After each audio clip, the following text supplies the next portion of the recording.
il y a un président, bien sûr, mais il y a aussi des commissions, et l'intérêt, c'est que, enfin l'intérêt, mettons ça entre guillemets, mais c'est l'invisibilité de ce pouvoir. C'est-à-dire qu'il n'y a pas une tête de Turc dont nous pourrions dire c'est ce personnage-là qui fait la totalité de la loi. Jean Monnet avait prévu que les institutions européennes devaient fonctionner avec des techniciens et pas avec des hommes politiques. Donc effectivement, il y a des hommes politiques, mais tout ça, c'est finalement, c'est l'excipient. C'est pour faire passer le suppositoire. La substance du suppositoire, c'est qu'il faut effectivement un régime qui impose le libéralisme. C'est ça qui est une espèce de paradoxe, parce que le libéralisme, par définition, suppose qu'on laisse faire, le fameux laisser faire, laisser passer, parce qu'il y aurait une espèce d'homéostasie du principe même de libéralisme, c'est-à-dire laisser faire, et il y aura une main invisible qui va réguler tout ça, et tout sera formidable. Enrichissez les riches et les pauvres s'enrichiront. C'est la fameuse théorie du ruissellement reprise par Emmanuel Macron. Et donc c'est une théorie du libre-échangisme planétaire qui suppose qu'il faut en finir avec les frontières, les identités nationales, les peuples, pour ne plus fabriquer qu'un immense consommateur planétaire. On se moque qu'il soit jaune, blanc ou je ne sais quoi. Il faut qu'ils puissent consommer et acheter. Aujourd'hui même, qu'ils puissent acheter du sperme, qu'ils puissent acheter du sang, qu'ils puissent acheter des utérus, qu'ils puissent acheter des ventres, qu'ils puissent acheter des enfants, qu'ils puissent acheter des tissus, qu'ils puissent... il faut que tout soit susceptible d'être marchandisé pour que tout puisse permettre de faire de l'argent. Donc, marchandiser la culture, marchandiser la santé, marchandiser et acheter la vie des gens, la santé des gens, enfin le projet de Jean Monnet, le projet de l'Europe maastrichtienne, c'est très précisément ça.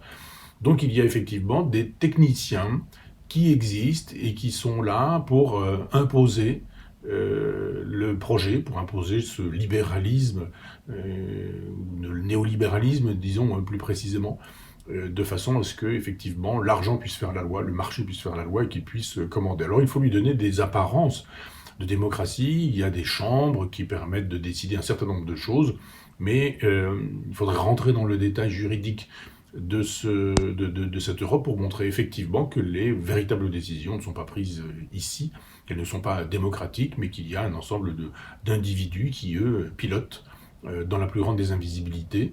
On doit pouvoir savoir de qui il s'agit, hein, c'est pas infaisable, mais ce ne sont pas non plus des gens qui s'exposent médiatiquement parce qu'on ne peut pas médiatiquement les identifier.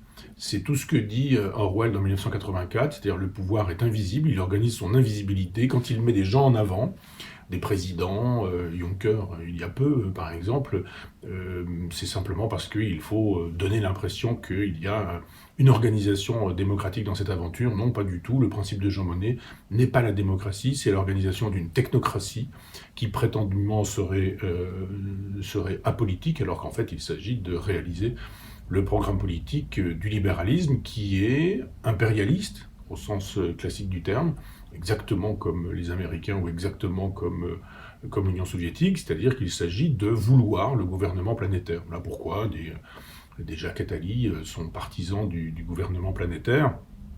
Ça permet cette fois-ci de faire exploser, même pour le coup, non pas seulement les frontières des pays, mais les frontières des continents.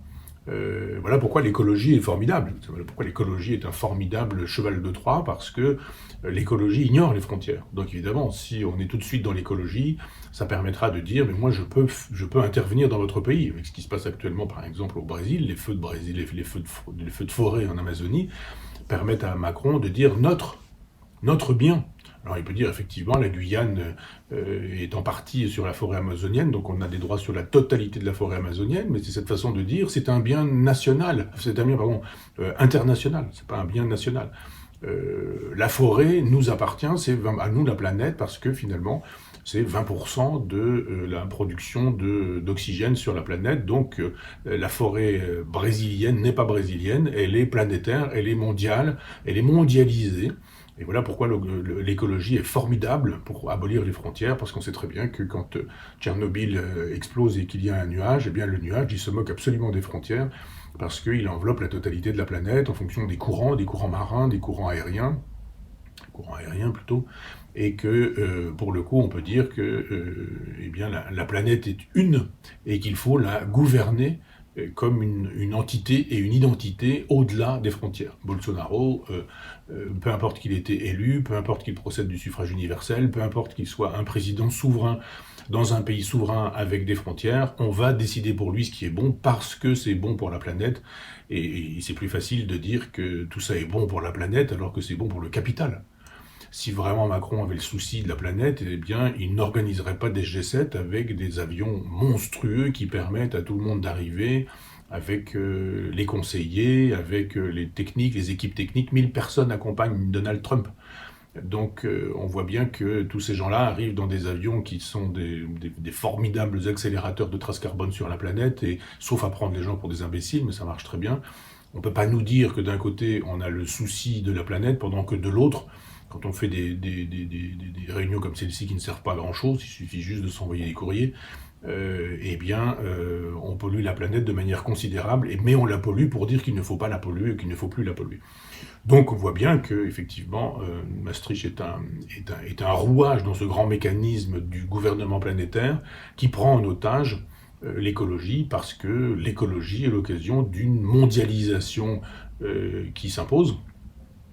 Ça n'aurait aucun sens d'être écologiste pour la seule France, par exemple. Évidemment, ça suppose le continent et la totalité de la planète. Et voilà pourquoi Greta Thunberg est formidable, puisque dans ce cheval de Troie, elle est une figure médiatique extraordinaire qui permet de faire avancer les exigences du capital, les exigences de la mondialisation libérale.